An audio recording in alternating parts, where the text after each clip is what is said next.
So, Gordon walked into a trap this episode, huh? Yes, but it was Bullock's fault. Man, I can't wait for Bullock to become the commish. Why is that? Because we criminals are gonna run this town when Detective Donut's in charge.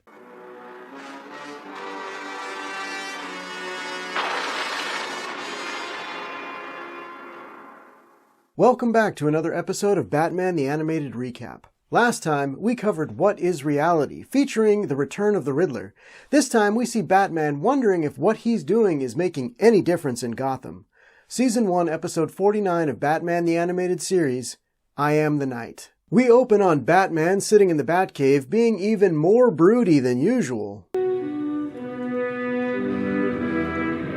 A stone chair?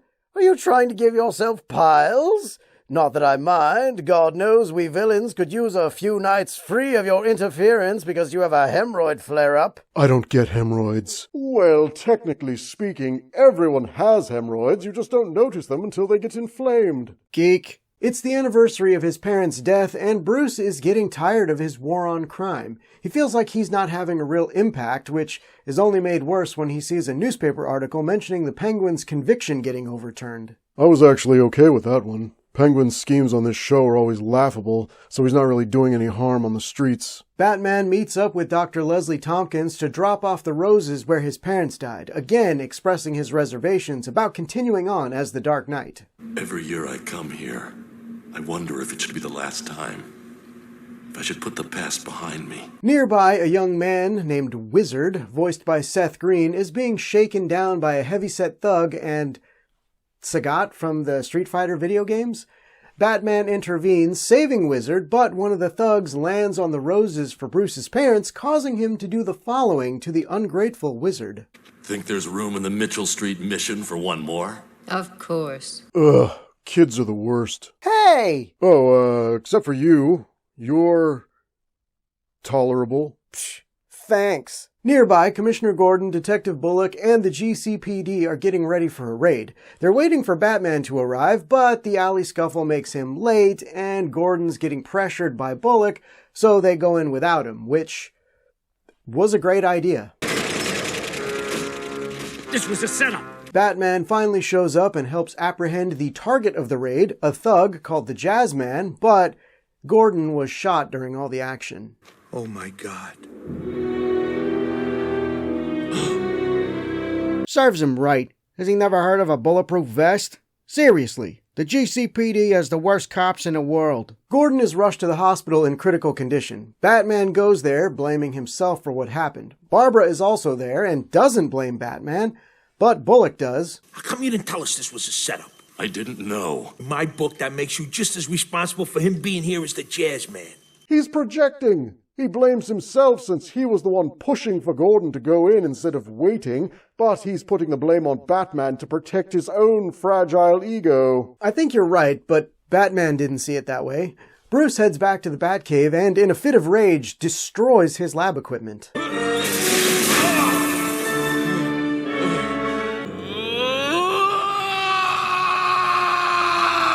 Jeez, Bats, bit of a drama queen, aren't we? Oh, tell me about it. I will snap your spine and toss your corpse into the infinite depths of the Batcave.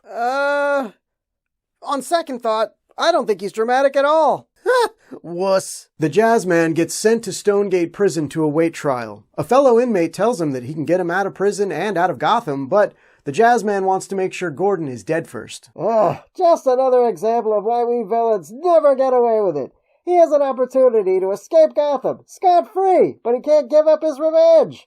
It's gonna bite him. Back at Wayne Manor, Alfred asks Dick to talk to Bruce since he's given up brooding and moved straight into moping around for the past few days.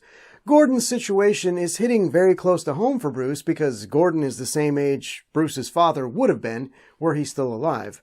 Despite Dick trying to convince him otherwise, Bruce won't stop blaming himself. Maybe it's time for Batman to return to the night that spawned him, before anyone else gets hurt. My word, quite the powerful statement. Not really. I've got a whole closet of those cowls. Don't do that. Don't downplay your feelings. You're hurting. Come to Bane. I'll hold you. And if you're into it, break you. Hard pass. Dang it! Meanwhile, the Jazzman has broken out of Stonegate Prison via the sewers and is at large. Barbara is frustrated and wants to do something, but Dick tells her that her dad needs her there and that Batman is the only one that can track down the Jazzman. Dick tries to convince Bruce to get out of his funk and track down the criminal, and when that doesn't work, Dick says he'll do it himself. You taught me everything I know about crime fighting, Bruce, but the most important lesson was to never give up. It doesn't really make sense, does it? You gave up because you didn't want someone you care about getting hurt as the result of your actions. But the whole Jazzman thing started with you and Gordon, and could still result in Gordon getting killed. How would you not be motivated to find and stop him? How about you shut up? You know, if you really think about it, Gordon dying would be just the kick Betsy needs to get back into the swing of things. His parents dying started him on this path, so his surrogate father dying could help him find it again. I love this plan. I'm excited to be a part of it. Let's kill Gordon. If you even look at Gordon the wrong way, I'll...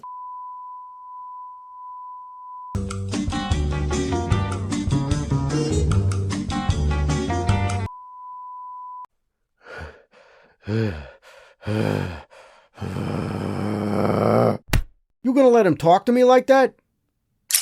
You lousy piker. Dick's words must have resonated with Bruce because just before he heads out, this happens. No, Dick. This is my hunt. Wasn't my fight when I was avenging my parents. Isn't my fight now. I just think you don't want me stealing your spotlight. You got a problem with that? No. Over at the hospital, the Jazzman has hijacked a window washer cart and is getting ready to shoot Gordon through the window when Batman intervenes.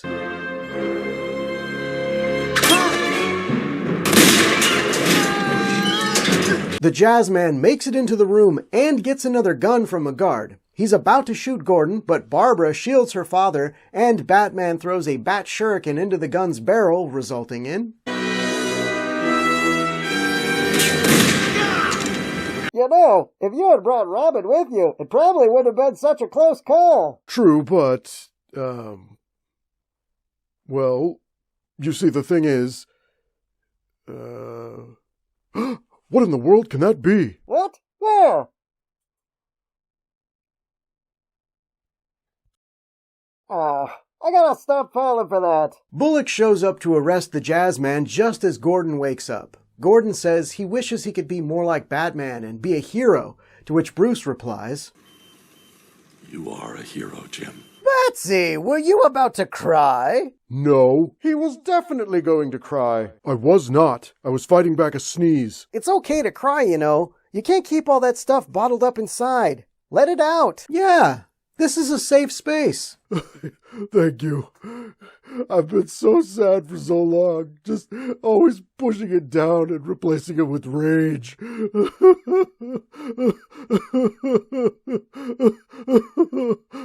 I miss my mommy and daddy. Maybe I was wrong. Yes, please stop. Pull yourself together, man. Think of the children. No, wait. That's what got us here in the first place. Don't think of the children. Okay, no plan. Forget Gordon. Killed the bat. Am I the only one getting turned on by this display of emotion? Yes! While looking out over the city, Batman sees Wizard on the streets below. He's had a change of heart and thanks Batman for saving his life. Realizing that he is doing good for the people of Gotham, the episode ends with Batman continuing his crusade to protect the city. Ugh, that's the look of someone who's going to double their efforts. Gross. I'm moving to Central City. At least the Flash has a sense of humor. This episode was okay. I like the idea behind it, but the short runtime really hampers the storytelling. Batman only gives up the cowl for like a minute before getting back to it. If this had been a two-parter, we could have seen a Gotham without him for a few days so that he could see the impact he actually has. Also, the Jazzman's escape was ridiculous. I always harp on Gotham's justice system, but an unlocked grate to a sewer that leads out of the prison right in the yard? Seriously? I do appreciate the brief appearance of Barbara Gordon and her heroic instincts that will later result in her becoming Batgirl. What did you think, Scarecrow? I have to agree, this story doesn't quite deliver. The psychology of Batman is fascinating, but this episode has too many characters that don't matter, and not enough time to explore Batman's hang-ups. 3 out of 5 streams of human waste the Jazzman had to swim through to escape Stonegate Prison. Thank you to the following supporters on Patreon: Jay Booth, Sean Hart, Jimmy Purcell, Rick Maxwell, Tony Ebers, Jessica Tim, EC, JR Green, Emilio Flores, AJN, and Andy Exiled. If you'd like early access to videos and behind-the-scenes content, you can become a patron at patreon.com/jackofallnerds. There's no despair over there, because Batman will beat it out of you. Join us next time when we'll be covering Off Balance. The introduction of another of Batsy's many girlfriends, Talia al Ghul. Batsy is such a slut. Till next time, kiddies!